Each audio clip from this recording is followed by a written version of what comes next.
जी में वर्णन आता है जब नारद जैसा ब्रह्म ज्ञानी भी चक्कर में पड़ गया, वो भी फिसल गए, तो हम लोगों की बात कौन करे।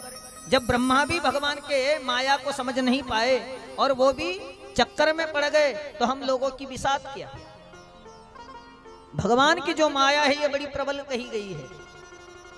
मैंने कहा था ज्ञानी नाम पिचेतांसी देवी भगवती हिसा बलादा कृष्ण मोहाय महामाया प्रयच्छति। जो ज्ञानी से ज्ञानी के चित्त को भी आकर्षित करती है वो योग माया, वो महामाया कही जाती है।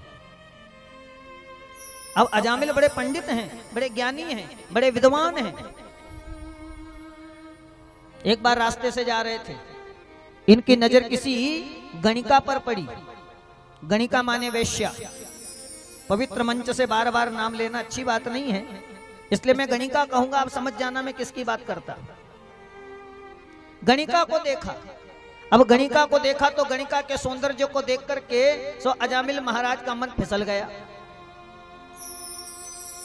अजामिल ने जाकर के उस गणिका से कहा, सुनो देवी, हमारा तो दिल तुम्हारे ऊपर आ गया और हम तुम्हारे साथ शादी करना चाहते हैं, हमारे घर चलो।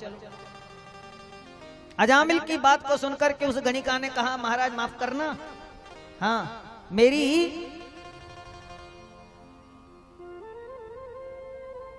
ऐसी स्थिति नहीं है, मेरा ऐसा चरित्र नहीं है, मेरा ऐसा आचरण नहीं है जो आप मेरे साथ शादी करें। मेरा व्यवहार ठीक नहीं, मेरा आचरण ठीक नहीं, मेरी वृत्ति ठीक नहीं, मैं एक गणिका हूं और मेरे जैसी स्त्री के साथ अगर आप संबंध जोड़ेंगे तो दुनिया आपको बदनाम करेगी। आप जैसा महान पंडित अगर मेरे जैसी गणिका के साथ, मेरे जैसी स्त्री के साथ अगर संबंध रखेगा तो दुनिया आपको बदनाम कर देगी। महाराज आप यहां से पधारो। अजामिल ने कहा, देवी हमारा तो दिल तुम्हारे ऊपर आ गया, जो होगा सो देखा जाएगा। हाँ, हम तो तुम्हारे साथ शादी करेंगे। अरे महाराज, लेकिन दुनिया क्या कहेगी हैं? कि पंडित होकर के किसी गणिका के चक्कर में पड़ गया, अच्छी बात है क्या? अजामिल नहीं माना, गणिका को अपने घर लेके आ गया। गांव के लोगों ने विरोध किया, राम राम राम राम राम। पंडित होकर के, ब्राह्मण होकर के किसी गणिका को अपने घर में बिठा लिया, अच्छी बात नहीं। गांव के लोगों ने विरोध किया, परिवार के लोगों ने विरोध किया। अजामिल ने गांव छोड़ दिया, परिवार छोड़ दिया, लेकिन उस गणिका को नहीं छोड़ा। गांव के बाहर झोपड़ी बना करके रहने लगा। अब जो अजामिल एक पंडित था, एक ज्ञानी था, जो अपने धर्म कर्म का पालन करने वाला था, मैं निवेदन करूंगा जीवन में कैसी भी परिस्थिति आ जाए लेकिन व्यक्ति ने अपने धर्म का त्याग नहीं करना चाहिए। गीता में भगवान कृष्ण कहते हैं, स्वधर्मे निधनम श्रेयो पर धर्मो भयावह। अपने धर्म में मरना श्रेष्ठ है, लेकिन अपने धर्म का त्याग कभी करना नहीं। हमारा जो निज धर्म है, ये शास्त्र पुराण ये सब हमें अपने धर्म पर चलना सिखाती है। इसलिए तो हम कहते हैं, हमें निज धर्म पर चलना सिखाती रोज रामायण। हमें निज धर्म पर चलना सिखाती रोज रामायण। सदा शुभ आचरण करना सिखाती रोज रामायण। हमें निज धर्म पर चलना सिखाती रोज रामायण। सदा शुभ आचरण करना सिखाती रोज रामायण। ये शास्त्र पुराण, ये कथाएं हमें निज धर्म पर चलना सिखाती है। हमारा जो निज धर्म है, सनातन धर्म है, वैदिक धर्म है, उस सनातन परंपरा को हम लेकर के चलें, अपने धर्म का पालन करें। ब्राह्मण, क्षत्रिय, वैश्य, शूद्र, ये चार वर्ण व्यवस्था हमारे शास्त्रों में अनादिकाल से ये वर्ण परंपरा है और सभी को अपने अपने धर्म का पालन करना चाहिए। भाई ब्राह्मण है, अपने धर्म का पालन करे, क्षत्रिय है, अपने धर्म का पालन करे, वैश्य और शूद्र अपने धर्म का आश्रय ले। जो परंपराएं हैं, जो मार्ग हैं, धर्म के रास्ते पर चले मेरे भाई। अब आप कहोगे कि महाराज धर्म तो हम करें, लेकिन निमाड़ में कहावत है कि धर्म करता कर्म फूट। कई लोगों की ऐसी मानसिकता है, नेगेटिव विचारधारा। अरे महाराज धर्म तो करते लेकिन धर्म करते कर्म फूट जाते हैं। खबरदार, धर्म का आश्रय लोगे तो तुम्हारा मंगल होगा, धर्म का आश्रय लोगे तो तुम्हारा कल्याण होगा। अभी तक तुमने धर्म को समझा ही नहीं है। धर्म क्या है पहले तो ये समझ लो। अब पंडित लोग कहते हैं कथा में कि भाई धर्म करना चाहिए, धर्म करना चाहिए, तो धर्म कोई बाजार में मिलता है क्या, जो थैला लेके जाएंगे 2-4 किलो खरीद के ले आएंगे और कर देंगे? धर्म कोई बाजार में बिकने वाली वस्तु नहीं है, धर्म कोई बाजार में बिकने वाला सामान नहीं है। धर्म क्या है? शास्त्र कहता है धार्यत इति धर्मः, जो धारण किया जाता है उसे धर्म कहते हैं। धर्म का मतलब धार्यत इति धर्मः, जो धारण किया जाए। तो जीवन में आपको 4 बातें धारण करना चाहिए। जिसके जीवन में 4 बातें होती है मेरे भाई, वही धार्मिक या धर्मावलंबी माना जाता है, धर्मानुरागी माना जाता है। 4 बातें कौन सी है? बोले पहला है सत्य, दूसरा है पवित्रता, तीसरा है दया और चौथा है दान। ये 4 बातें जिसके जीवन में होती है वही धार्मिक माना जाता है। भाई जीवन में 4 बातें होना चाहिए ना, क्योंकि हमारा जो धर्म है इन 4 पर टिका हुआ है। धर्म के 4 अंग माने जाते हैं, इन 4 अंगों पर हमारा धर्म टिका हुआ है। पहला है सत्य, दूसरा पवित्रता, तीसरा दया और चौथा दान। जीवन में सबसे पहले सत्य होना चाहिए। सत्य को धारण करो, जीवन में सत्य हो। सत्य क्या है?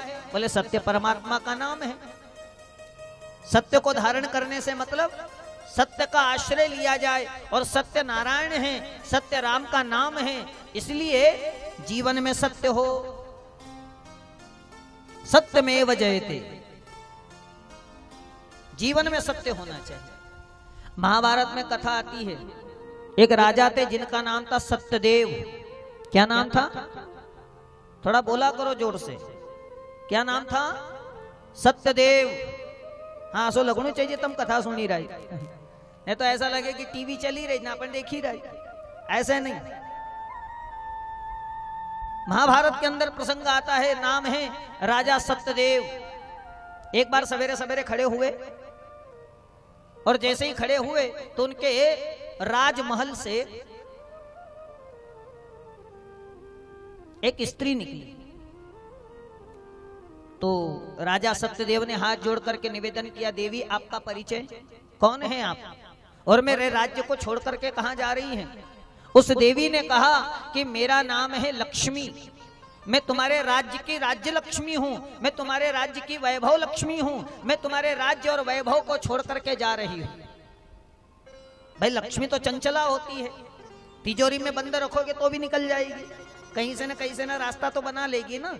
हमारे शास्त्रों में लक्ष्मी को चंचला कहा जाता है, वो चंचल है, एक जगह रहती नहीं है। लक्ष्मी ने कहा कि मैं तो जाना चाहती हूं तुम्हारा राजपाट छोड़ के। राजा सत्यदेव ने कहा, देवी अगर आपकी जाने की इच्छा है, तिजोरी में बंद रखूंगा तो भी निकल जाओगी आप। ठीक है माता जी, जब आपको रहना ही नहीं है तो मैं जबरदस्ती तो कर नहीं सकता। अब वो लक्ष्मी चली गई, और जैसे ही लक्ष्मी गई कि उसके पीछे एक आदमी निकला। राजा सत्यदेव ने पूछा, आपका परिचय, आप कौन हैं? बोले मेरा नाम है दान। मैं कौन हूं? दान। अरे महाराज लेकिन आप क्यों जा रहे हैं? बोले लक्ष्मी नहीं रहेगा तो तू दान का ही करेगा। भाई दान तो तभी करेगा ना जब लक्ष्मी होगी, अब लक्ष्मी है नहीं तो दान तो करेगा नहीं, इसलिए मैं भी जाना चाहता हूं। राजा सत्यदेव ने कहा, आप भी पधारो। उसके पीछे एक व्यक्ति फिर निकला।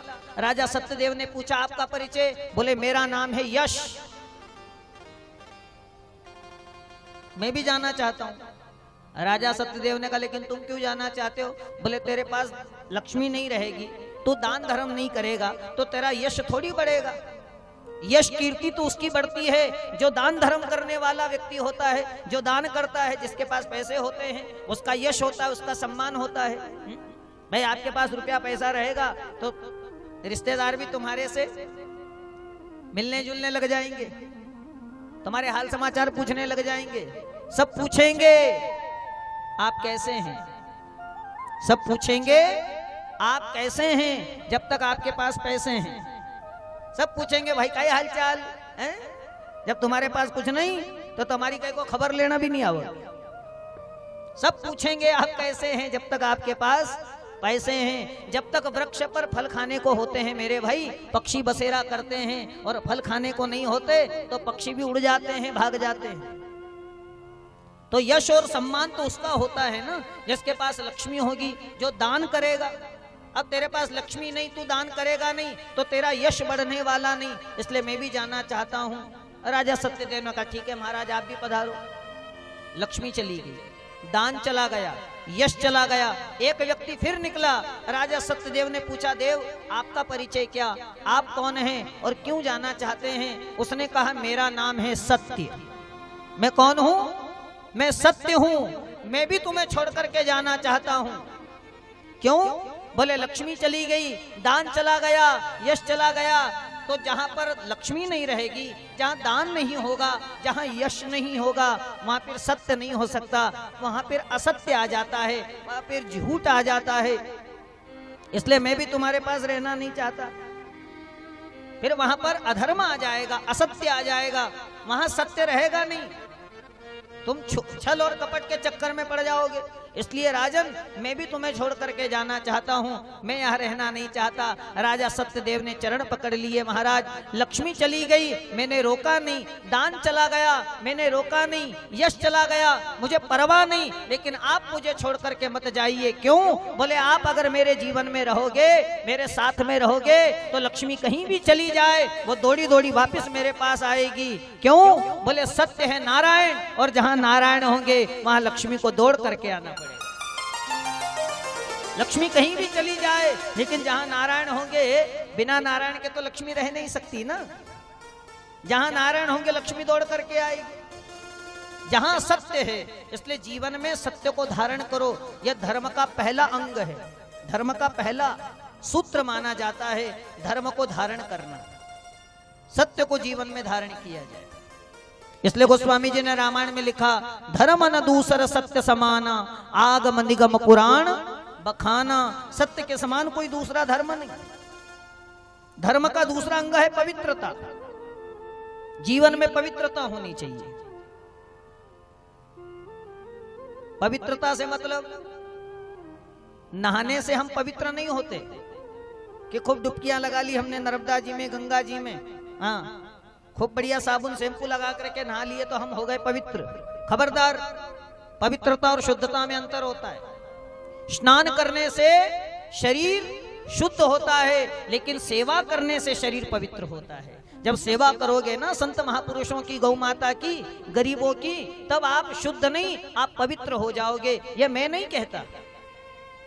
कि तन पवित्र सेवा किए, धन पवित्र किए दान, मन पवित्र हरि भजन सो हो त्रिविध कल्याण। तन पवित्र होगा सेवा करने से, तन पवित्र सेवा किए, धन पवित्र किए दान, मन पवित्र हरि भजन सो हो त्रिविध कल्याण। पवित्रता और शुद्धता में अंतर है। नहाने से शरीर शुद्ध होता है, लेकिन जब सेवा करोगे अपने माता पिता की, अपने गुरुजनों की, गौ माता की, तब आप पवित्र हो जाओगे। शरीर पवित्र तो तब होता है सेवा करने से। भाई जैसे उदाहरण के लिए आप अपने घर में फिनाइल का पोता लगाते हो, लगाते हैं कि नहीं? फिनाइल डाल के पोता लगाओगे, डेटॉल डाल के पोता लगाओगे, तो फिनाइल डाल के पोता लगाया, डेटॉल डाल के पोता लगाया घर में, तो आपका घर पवित्र हो गया क्या? बोले नहीं, घर शुद्ध हो गया। भाई कीटाणु मर गए, बीमारी दूर हो जाएगी आपके घर की। तो घर में आपने पोता लगाया डेटॉल का, तो उससे घर के जितने कीटाणु हैं वो सब दूर हो जाएंगे, तो घर शुद्ध हो जाएगा। लेकिन आपने अपने घर में गाय के गोबर से लीप दिया, गोमूत्र अगर आपने छींट दिया, गंगा का जल, नर्मदा का जल आपने अपने घर में छींट दिया, तो उससे आपका घर शुद्ध नहीं बल्कि उससे आपका घर पवित्र हो जाता है मेरे भाई। इसलिए पवित्रता और शुद्धता में अंतर होता है। तो तन पवित्र हो, मन पवित्र हो, धन पवित्र हो, ये तीनों का पवित्र होना जरूरी है। तो पहला सत्य, दूसरा पवित्रता, तीसरा दया। दया का भाव हम लोगों के जीवन में आए, क्योंकि दया धर्म का मूल है और पाप मूल अभिमान। दया धर्म का मूल माना जाता है। जीव मात्र पर दया करो। सभी में उसका नूर समाया, कौन है अपना कौन पराया, सब में वो समाया हुआ है। इसलिए दया का पात्र जो है उस पर दया करनी चाहिए। जीव मात्र पर दया करो। दया धर्म का मूल माना जाता है मेरे भाई, इसलिए जीवन में दया होनी चाहिए। जीव मात्र पर दया करो। कोई दुखी है, कोई गरीब है, उस पर दया करनी चाहिए। दरवाजे पर कभी भिखारी भी आए ना, तो भिखारी का भी अपमान नहीं करना, क्योंकि भिखारी जो आपके दरवाजे पर भीख मांगने आया है वो केवल भीख नहीं मांगता। भिक्षुका नहीं व भिक्षंती बोधयंती ग्रहे ग्रहे। भिखारी केवल भीख नहीं मांगे, वो आपको जाकर के समझाए कि भैया मैंने किसी को दिया नहीं तो मेरी हालत देख लो। तुम लोगों ने अगर किसी को नहीं दिया तो तुमको भी मेरी लाइन में लगना पड़ेगा। भिखारी क्यों बना? भिखारी इसलिए बना कि किसी को दिया नहीं इसने, इसलिए इसको भिखारी बनना पड़ा। भाई दिया नहीं ना। एक बार एक सेठ जी खड़े थे ऊपर अपने बंगले में।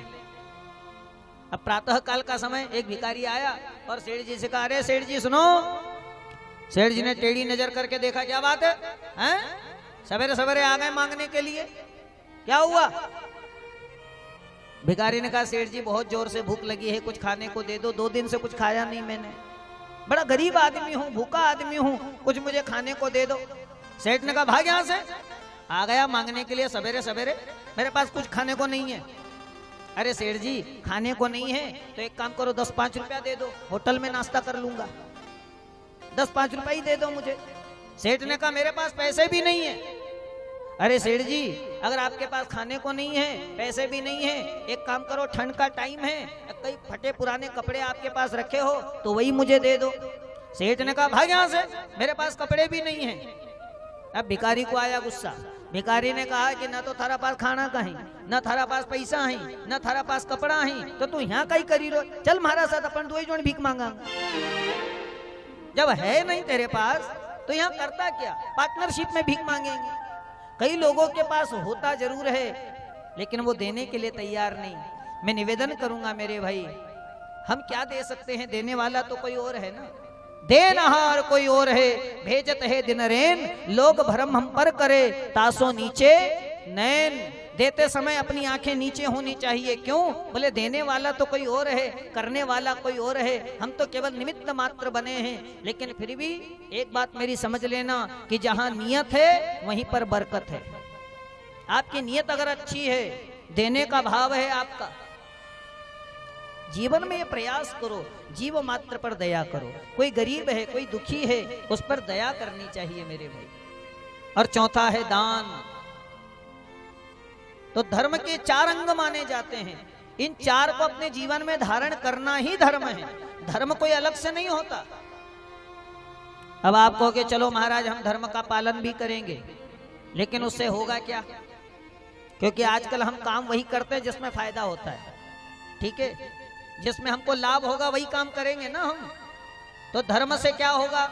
शास्त्र कहता है हमारा कि धर्मेण हन्यते व्याधि, धर्मेण हन्यते ग्रह, धर्मेण हन्यते शत्रु, यतो धर्मस्तथो जयः। धर्मेण हन्यते व्याधि, धर्मेण हन्यते ग्रह, धर्मेण हन्यते शत्रु, यतो धर्मस्तथो जय। शास्त्र कहता है जो धर्म का पालन करता है उसकी सारी व्याधि दूर हो जाती है, उसके सारे विकार मिट जाते हैं। धर्मेण हन्यते व्याधि, धर्मेण हन्यते ग्रह। धर्म का आश्रय लेने पर जो ग्रहों का दुष्प्रभाव है वो भी नष्ट हो जाता है।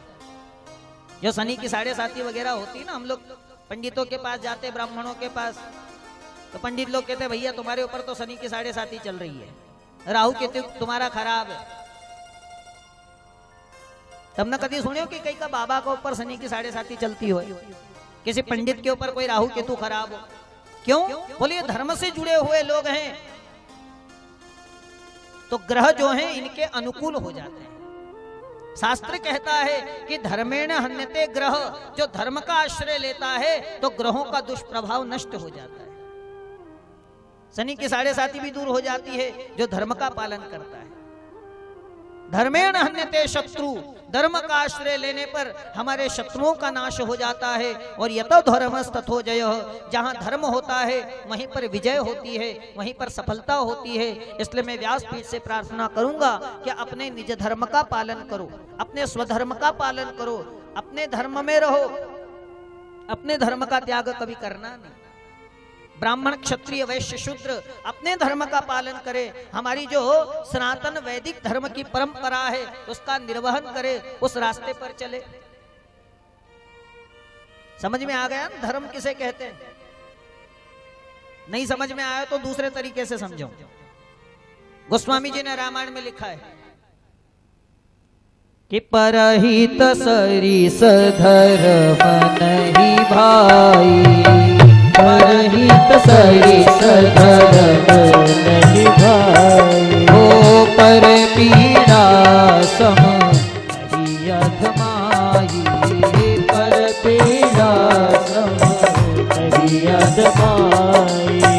परहित बस जिनके मन माही, परहित बस जिनके मन माही, हो बिना कह जग दुर्लभ कछु नाही, बिना कह जग दुर्लभ नहीं पाई। हो परहित सरिस धर्म नहीं भाई, परहित सरिस धर्म नहीं भाई। राम नमामि नमामि नमामि, राम नमामि नमामि नमामि, हो राम नमामि रमामि नमामि, राम नमामि नमामि नमामि, हो कृष्ण नमामि नमामि नमामि, कृष्ण नमामि नमामि नमामि, हो कृष्ण नमामि नमामि नमामि, कृष्ण नमामि नमामि नमामि। परहित सरिस धर्म नहीं भाई, पर पीड़ा सम नहीं अधमाई, परहित बस जिनके मन माही, तिन कह जग दुर्लभ कछु नाही। गोस्वामी जी कहते हैं परहित जैसा कोई धर्म नहीं। धर्म अधर्म आप तो सीधे तरीके से समझ लो कि धर्म किसे कहते हैं, अधर्म किसे कहते हैं। बोले परहित सरिस धर्म नहीं भाई और पर पीड़ा सम नहीं अधमाई। दूसरे का हित करना, दूसरे का कल्याण करना, यही धर्म है मेरे भाई। और दूसरे का बुरा करना, दूसरे का अमंगल करना, दूसरे का अहित करना, यही पाप माना जाता है, यही अधर्म माना जाता है। पाप और पुण्य कोई अलग से नहीं, धर्म अधर्म कोई अलग से नहीं। कि अष्टादश पुराणेषु व्यासस्य वचनद्वयम् परोपकारः पुण्याय पापाय परपीडनम्। अष्टादश पुराणेषु व्यासस्य वचनद्वयम् परोपकारः पुण्याय पापाय परपीडनम्।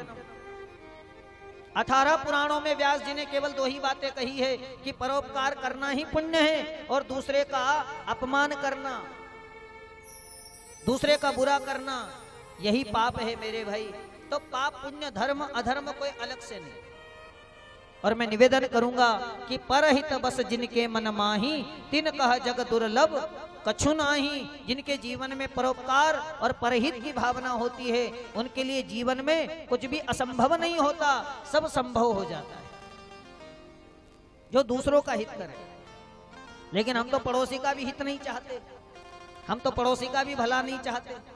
कल मैंने निवेदन किया था ना कि किसी के घर में आग लगे तो हम तो पानी की जगह घासलेट लेकर के दौड़ते हैं और जलाओ। हम लोगों की आदत तो ऐसी है, हम किसी का सुख देख नहीं सकते। किसी का अच्छा हो यह हम लोगों को अच्छा लगता नहीं है। किसी ने कहा है कि आज का इंसान दुखी क्यों है? भाई आज का इंसान दुखी क्यों? बोले पड़ोसी सुखी। पड़ोसी सुखी है इसलिए हम दुखी हैं। अरे महाराज इसने तो बढ़िया बंगला बना लिया, ये तो बढ़िया गाड़ी ले आया, इसके पास देखो कितना पैसा रुपया है, इसके पास कितनी धन दौलत है, इसका मान सम्मान कितनी प्रतिष्ठा है, और हमको तो गांव में कोई राम राम भी नहीं करता। तो कई लोगों को दूसरों से ईर्ष्या होती है, दूसरों का सुख नहीं देख सकते। एक बार तो एक आदमी ने भगवान की तपस्या करी, भगवान को प्रसन्न करके निवेदन किया कि प्रभु मेरा जो पड़ोसी है ना उससे बढ़िया मकान मेरा बनाओ। हाँ देखो उसके पास घर में कितनी ऑल फैसिलिटी, कितनी व्यवस्था है, और मेरे पास तो कुछ नहीं है, इसलिए मेरा बढ़िया मकान बनाओ। भगवान ने कहा ठीक है, तूने तपस्या करी है हमारी, वरदान तो हम देंगे, क्योंकि देवता वचन के बड़े पक्के होते हैं, वरदान देने के लिए तो बिल्कुल तैयार रहते हैं।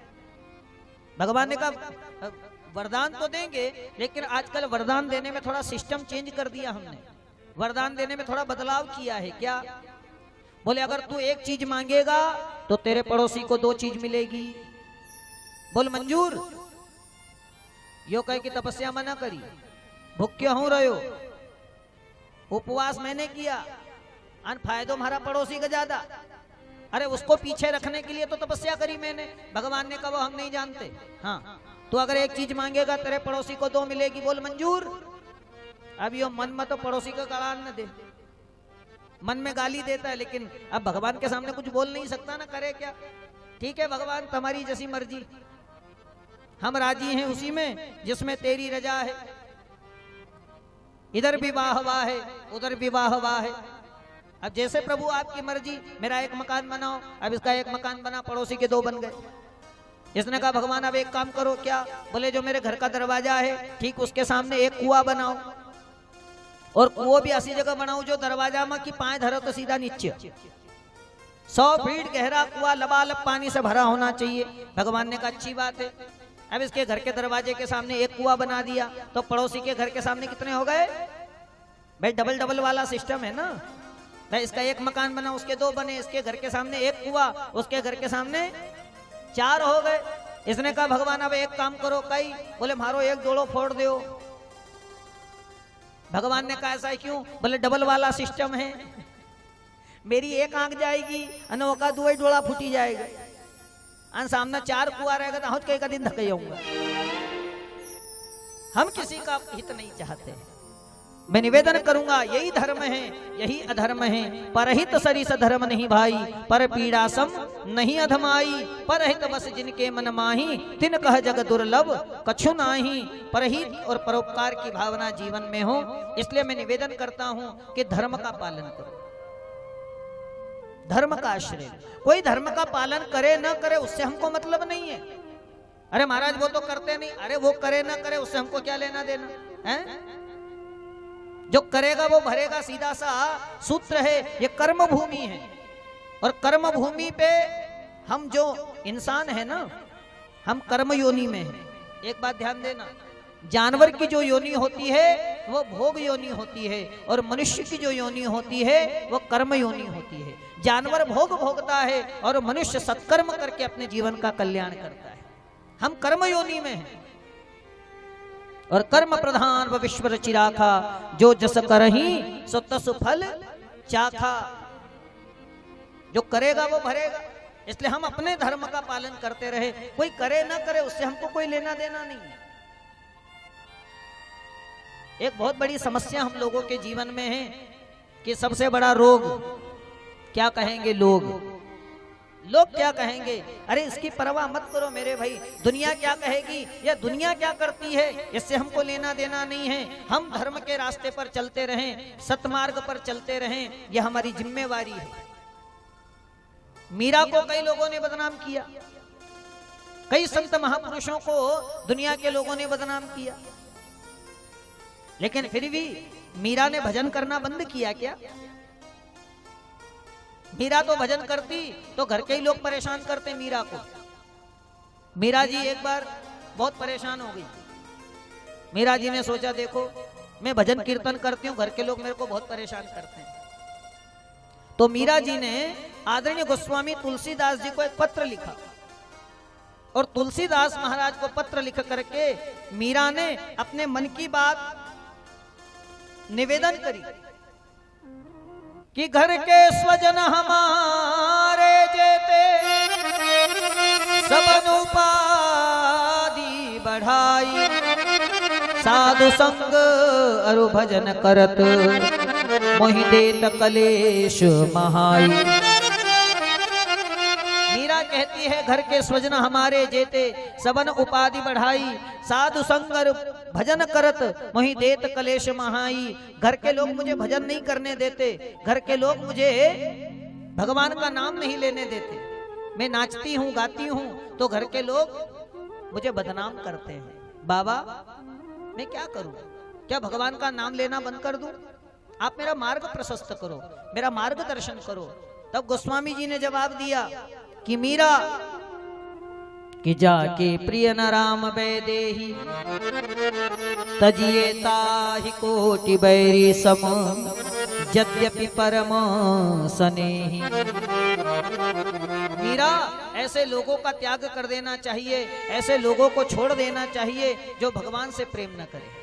जाके प्रिय न राम वैदेही तजिए ताहि कोटि बैरी सम यद्यपि परम सनेही। कोई कितना भी प्रेमी हो लेकिन अगर भगवान से प्रेम नहीं करता तो उसका त्याग कर देना चाहिए, ऐसे लोगों को छोड़ देना चाहिए। तो मीरा कहती है कि इसकी शुरुआत मुझे करना है या मेरे पहले ऐसा किसी ने किया भी है? भाई आपने कहा कि उन लोगों को छोड़ देना चाहिए, तो ये काम मुझे शुरू करना है या मेरे पहले किसी ने किया? तो गोस्वामी जी ने जवाब दिया कि तजो पिता प्रहलाद विभीषण बंधु भरत महतारी। अरे मीरा ये काम तुझे शुरू नहीं करना है, तेरे पहले कई लोगों ने ये काम किया है। हाँ, भगवान के लिए अपने परिवार को छोड़ा, घर को छोड़ा। किसने? बोले तजो पिता प्रहलाद। प्रहलाद ने भगवान के लिए अपने बाप को छोड़ दिया, अपने बाप का त्याग कर दिया। तजो पिता प्रहलाद विभीषण बंधु, विभीषण ने अपने भाई रावण का त्याग कर दिया। भाई लंका में एक विभीषण ही था ना जिसकी कुटिया में राम राम लिखा हुआ था। हनुमान जी भी जब गए थे तो प्रातः विभीषण जी महाराज जगे और राम राम तेहि सुमिरन किन्हा, राम के नाम का आश्रय लिया। भाई लंका में एक विभीषण था जो राम को माने, एक त्रिजटा नाम की राक्षसी भी थी जो राम के नाम की महिमा को जानती थी, ऐसा वर्णन।